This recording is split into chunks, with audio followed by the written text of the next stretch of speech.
Papež Frančišek se je po prihodu v Albanijo na letališču Matere Terezije najprej srečal s predsednikom Bujarjem Nišanjem, nato pa je v predsedniški palači nagovoril politične predstavnike in diplomatski zbor. V prvem nagovoru v pretežno muslimanski državi je spregovoril o spoštovanju človekovih pravic, med katerimi izstopata verska svoboda in svoboda misli. Papež je izrazil zadovoljstvo nad značilnostjo Albanije, ki jo ta mora skrbno in pozorno ohranjati.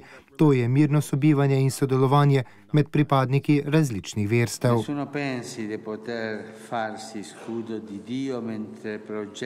Nihče naj ne misli, da lahko iz Boga naredi ščit, medtem ko načrtuje in izvršuje nasilna in surova dejanja.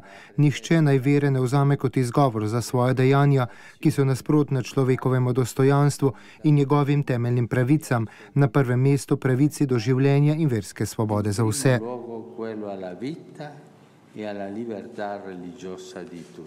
Papež je pojasnil, da je izobraževanje eden od najboljših načinov za spodbujanje medverskega dialoga in miru. Mirno sobivanje med različnimi verskimi skupnostmi je namreč neprecenljive vrednosti za mir in skladen razvoj nekega naroda.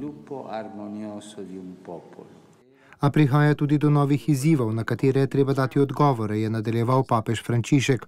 V svetu, ki teži k ekonomski in kulturni globalizaciji, se je treba na vso moč potruditi, da bosta rast in razvoj na razpolago vsem in ne le enemu delu prebivalstva. Globalizacija trgov mora iti vzporedno z globalizacijo solidarnosti, ekonomska rast mora spremljati večje spoštovanje stvarstva, poleg individualnih pravic je treba varovati tudi umestne stvarnosti med posameznikom in državo, pri čemer je papež posebej izpostavil družino. Albanija se danes lahko spoprime s temi izzivi v sklopu svobode in stabilnosti, ki jo je treba utrjevati in ki dajeta upanje v prihodnost, je v prvem nagovoru Albancem še dejal papež Frančišek.